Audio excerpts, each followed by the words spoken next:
నాథ దేవనామమున మీకు శుభము కలుగును గాక. ఆమేన్. ఒక చరణం పాడుకొని రక్షణ మహాసంకల్పన చెప్పుకుందాం.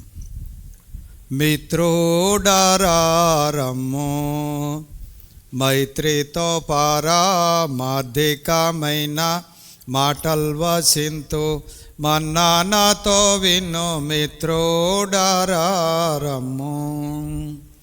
ఈ జన్మమున కూడా ఎన్నెన్నో పాపాలు చేసి ఉన్నందున చివరకు నరకంబి అని ఆత్మయందు నా ఆలోచనెందుకు అవి సిల్వాపై యేసు అంతరింపజేసి ఆ వృత్తాంతంబోనో ఆనందముగ నమ్మి సుఖముగా నుండోమో సూక్ష్మ మార్గం బీది ఎందరెన్ని అన్నా ఏ మాటలు వినవద్దు.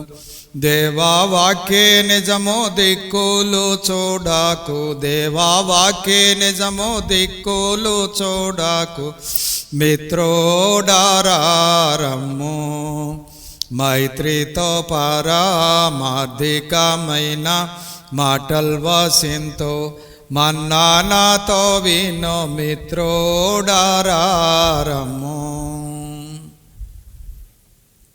ప్రియమైనటువంటి వారలారా, రక్షణ మహాసంకల్పములో 15 భాగములు మనము ధ్యానించిన వారమై ఉన్నాం. ఈ దినము 16వ భాగము.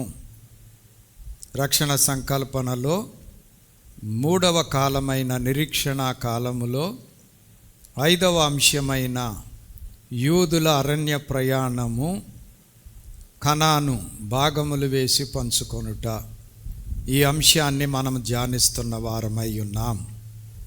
మరి దేవుడు అరణ్య ప్రయాణములో, సీనాయి అరణ్యములో ధర్మశాస్త్రం, ప్రత్యక్ష గుడ నిర్మాణం ఇవన్నీ చెప్పి వారికి పండుగలు ఏర్పాటు చేసి, అలాగే యాజకులను ఏర్పాటు చేసి వారి విధులు, ఆహార పద్ధతులు అన్నీ కూడా మరి ఏర్పాటు చేసి వారు తనను ఎలాగ ఆరాధించాలో బలియాగాలు, ఆయా విషయాలు తెలియజేసినటువంటి వారై ఉన్నారు.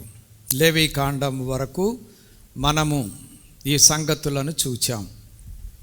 ఈ దినము మరి దేవుడు సీనాయి అరణ్యములో జనాభాను లెక్కించమని చెప్పగా మోషే అహరోనులు జనాభాను లెక్కించిరి. సంఖ్యాకాండం 1వ అధ్యాయం 19వ వచనం. యెహోవా అతనికి ఆజ్ఞాపించినట్లు సీనాయి అరణ్యములో మోషే వారిని లెక్కించెను. వారి సంఖ్య 20 ఏండ్లు పైప్రాయము గలవారును లెక్కించినప్పుడు 6,03,550 మంది అయ్యారు.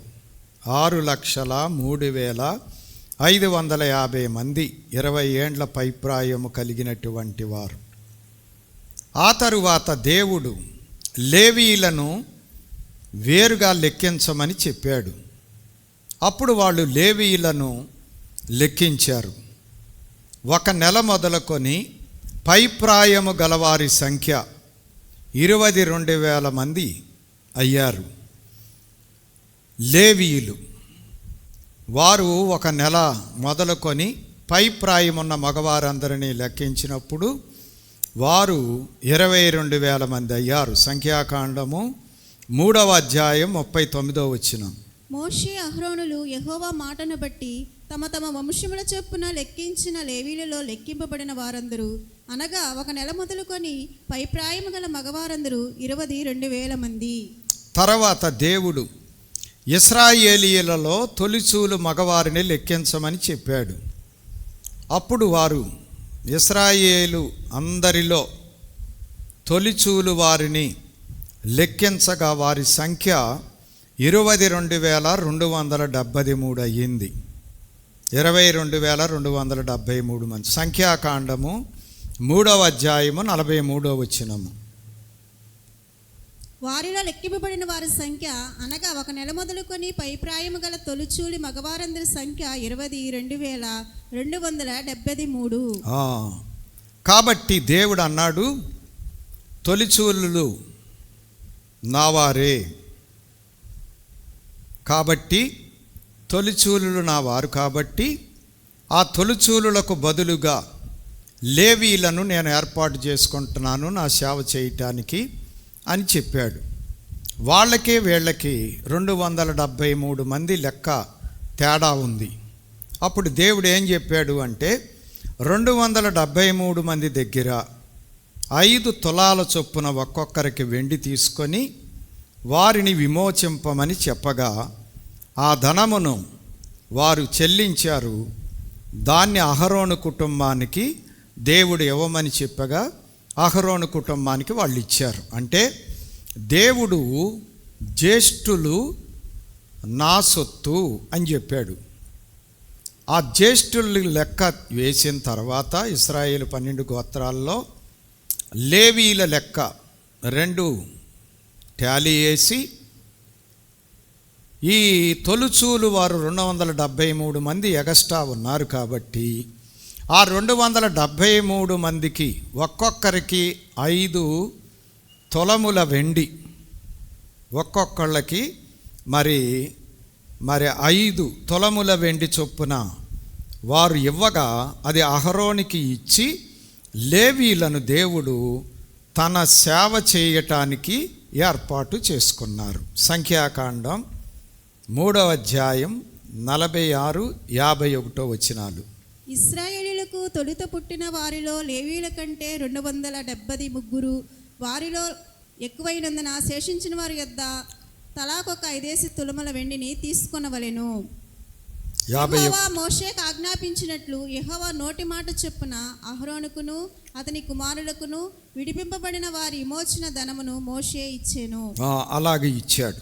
అప్పుడు దేవుడు లేవి గోత్రపు వారిని తన సేవ కొరకు ప్రత్యేకించుకొని ప్రతిష్ఠించుకొని ఆయన సొత్తుగా ఆయన మందిరములో పనిచేసేవారిగా యాజకులుగా మరివారుగా ఏర్పాటు చేసుకున్నారు.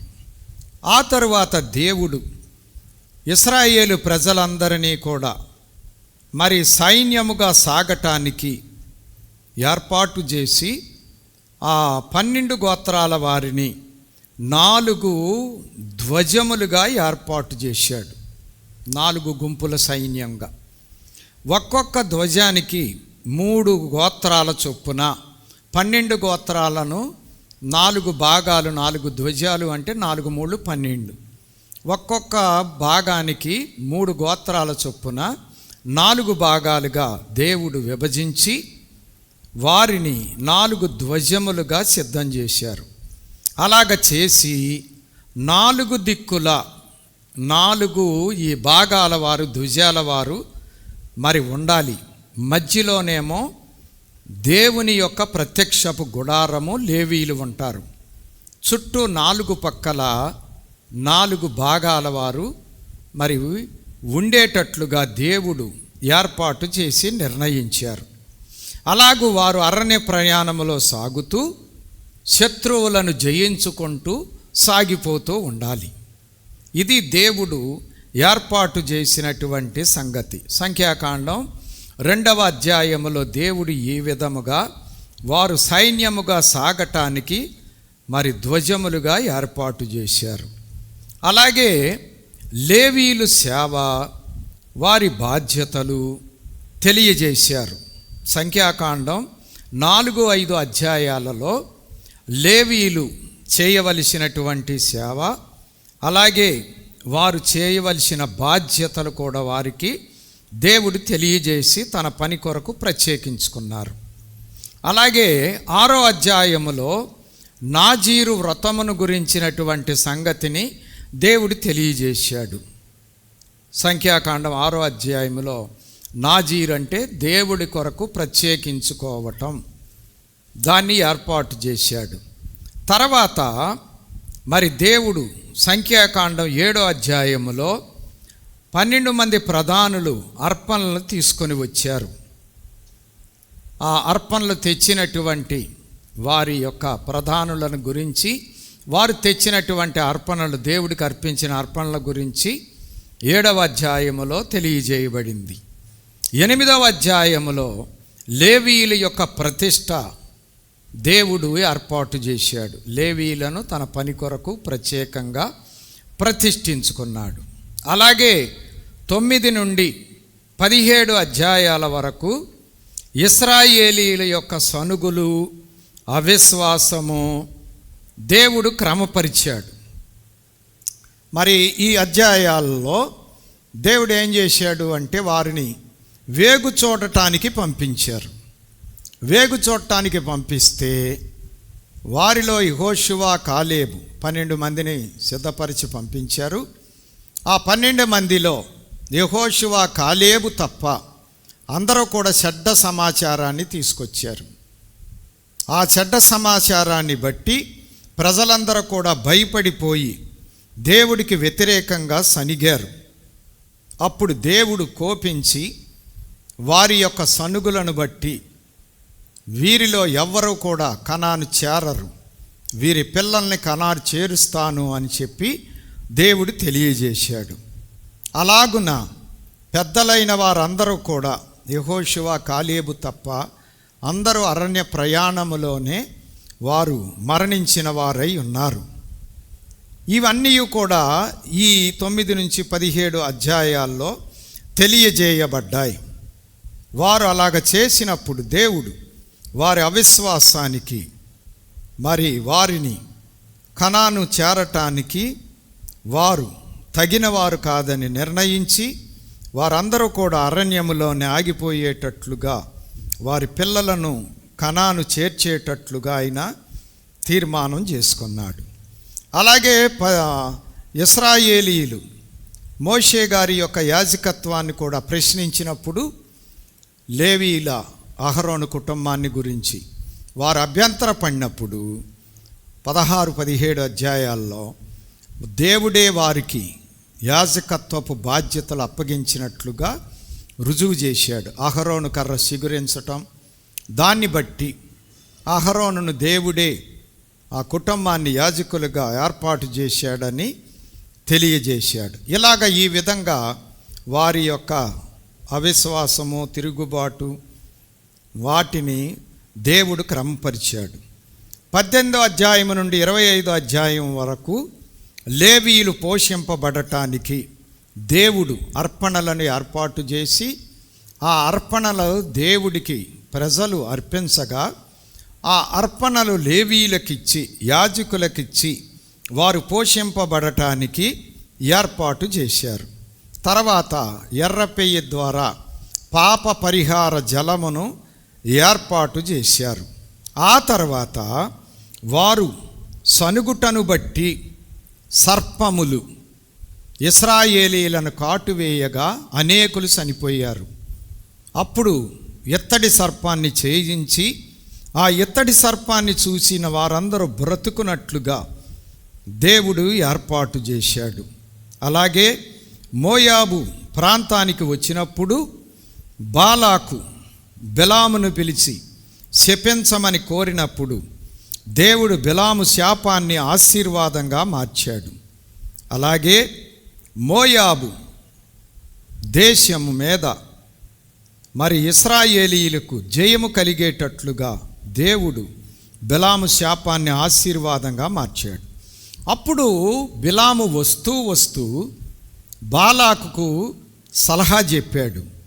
ఏమని చెప్పాడు అంటే, మరి ఈ ప్రజలనంటే ఇశ్రాయేలు ప్రజల చేత పాపము చేయిస్తే అప్పుడు వాళ్ళు ఓడిపోతారు యుద్ధములో, మీకు జయము కలుగుతుంది అని చెప్పి మరి ఈ యొక్క బిలాము మరి ఈ బాలాకుకు ఒక భయంకరమైనటువంటి సలహా మరి తెలియజేస్తాడు.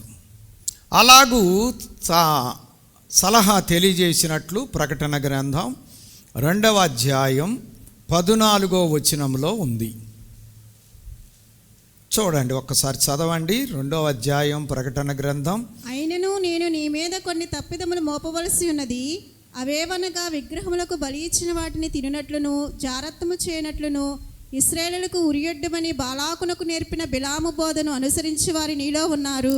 చూడండి, బిలాము చెప్పినటువంటి సలహా ఏంటంటే, విగ్రహాలకు అర్పించిన బలి మాంసమును తినిపించి, అలాగే వ్యభిచారం అనేటువంటి పాపం, జారత్వం చేయిస్తే వాళ్ళు అపవిత్రులు అవుతారు.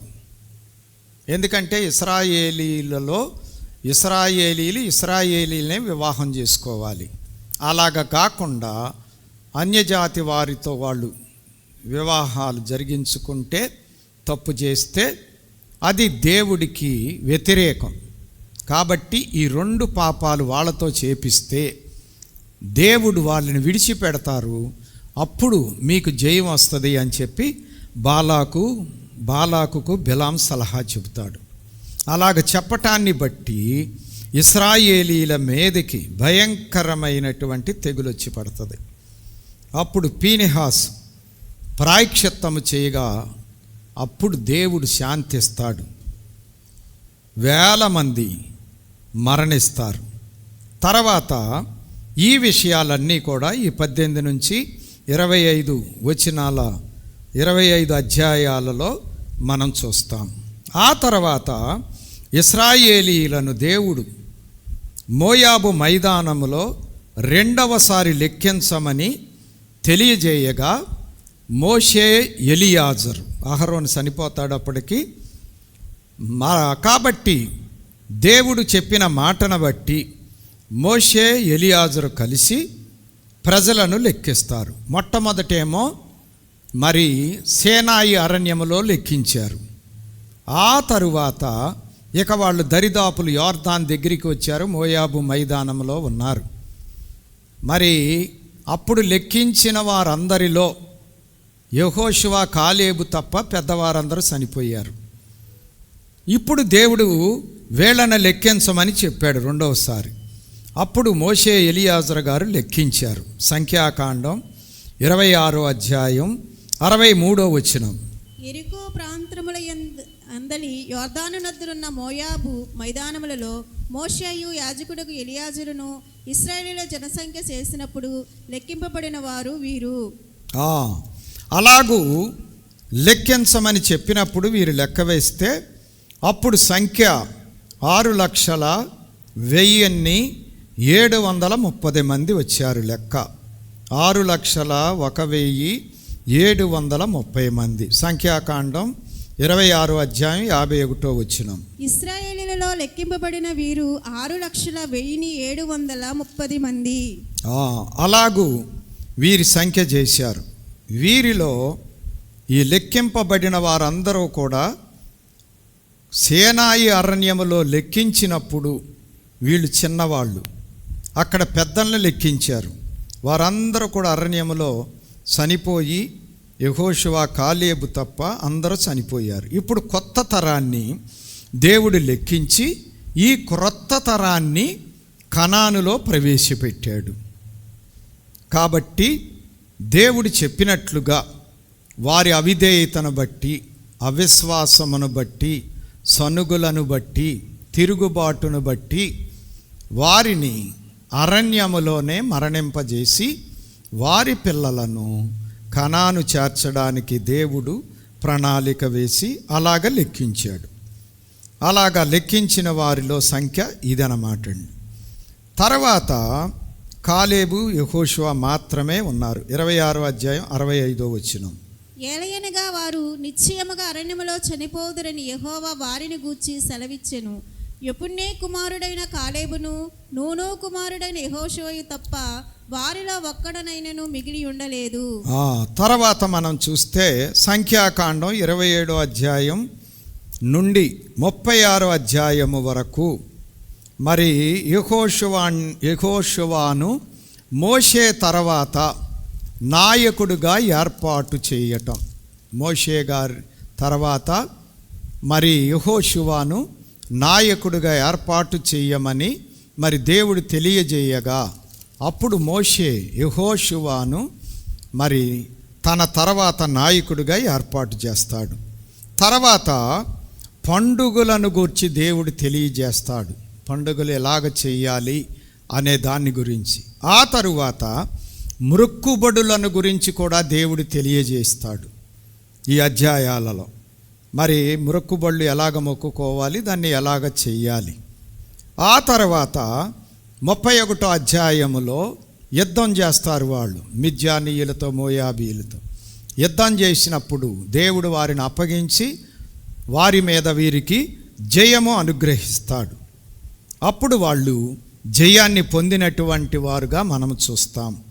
ఆ తరువాత మరి మనం చూసినట్లయితే వారి ప్రయాణాలు, అలాగే 2.5 గోత్రాల వారు ఏమంటారు అంటే, యోర్దాను యువతల మాకు స్వాస్థ్యం ఇమ్మని కోరతారు.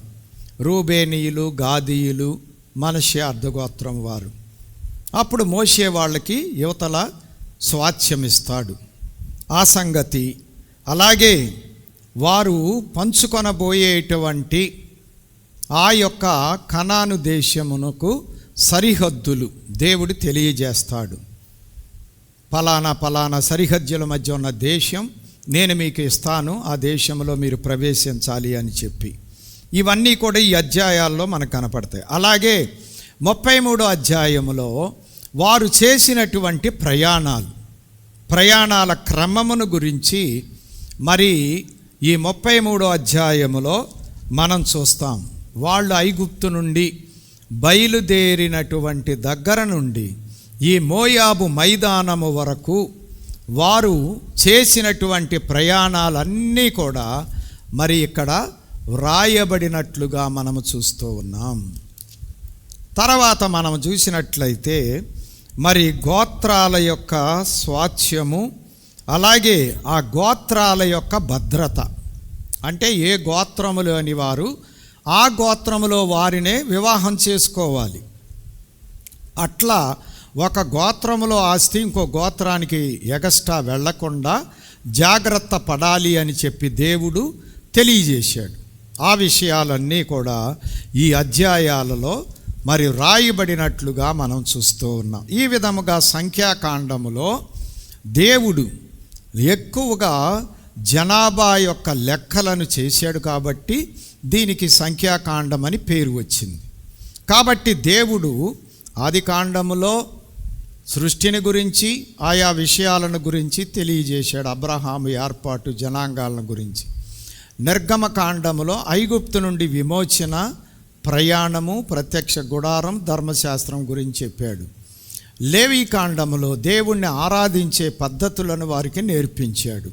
ఈ సంఖ్యాకాండములో మరి దేవుడు జనాభాను లెక్కించి యుద్ధానికి వెళ్ళే వారిని, సైన్యాన్ని ప్రత్యేకపరిచి వారు సైన్యము యుద్ధము చేయటానికి అనుకూలముగా భాగాలు చేసి సిద్ధపరిచి, అలాగే లేవీలను తొలిచూలుకు బదులుగా తన సేవ చేయటానికి మందిరములో సేవకులుగా ఆ ఉపకరణాలన్నింటినీ వారు ప్రయాణంలో మోసుకెళ్ళేవారుగా వారు చేయవలసిన బలియాగాలు అన్నీ కూడా, వారి విధులు, వారి పోషణలు అన్నిటినీ గురించి ఈ సంఖ్యాకాండములో తెలియజేశాడు. అలాగే ఈ సంఖ్యాకాండములో వారి ప్రయాణములు ఎక్కువ రాయబడ్డాయి.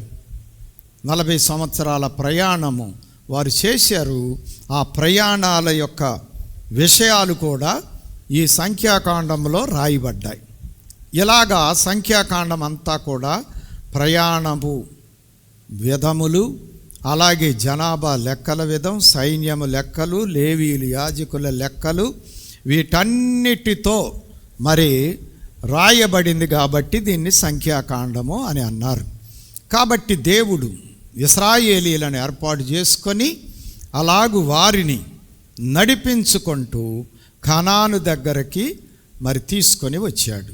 ఇంతవరకు ఈ సంఖ్యాకాండములో ఉన్నటువంటి సంగతి. తరువాతి భాగములో మరి ద్వితీయోపదేశ కాండములో ఉన్న సంగతులను మరికొంత మనం మరి ధ్యానం చేసుకుందాం. దేవుడి మాటలను దీవించి మనందరికీ మేలుకరముగా గ్రహింపచేయునోగాక. ఆమేన్. అందరికీ మరణాత.